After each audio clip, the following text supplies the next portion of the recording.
Hey guys, this is Jason with Plantation Irrigation and Landscaping, checking in from our offices here in Richmond, Texas. I want to spend a couple minutes today to make a video about the importance of how to properly estimate a landscape project. A lot of small landscapers out there may have no idea how to properly estimate a landscape project. You go out there and you bid 20 projects and you get 20 jobs in a row, you wonder why you're getting all your jobs. It's maybe because you're pricing your jobs way too low. So I want to take a couple minutes today to discuss the importance of overhead, labor, materials cost, and how to calculate the formula. So I'm gonna step off to the side here. We'll start with overhead. So I've basically put together a little diagram here of some potential overhead that a company might have. You've got owner salary, truck payment, trailer payment, shop rent.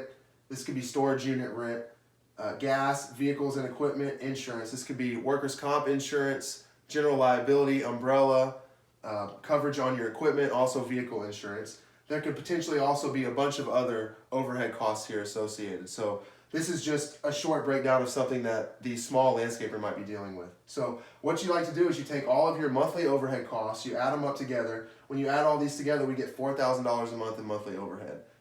Now what you have to do is figure out how many days a month on average you work. We have estimated about 22 days per month.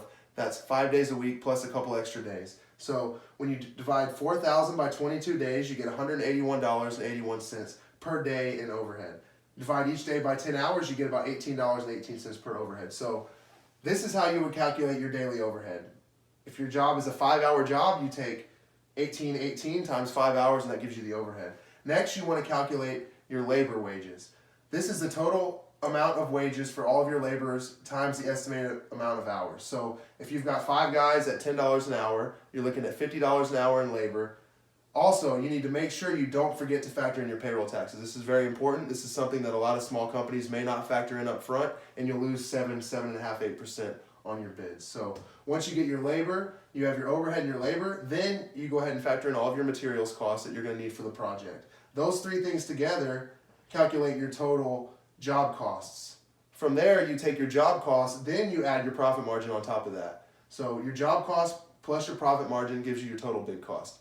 Guys, this is just a quick breakdown on a whiteboard, but it gives you the information you need to properly bid small and large $1 million projects potentially moving forward. Thank you for your time. Like us on Facebook and Instagram.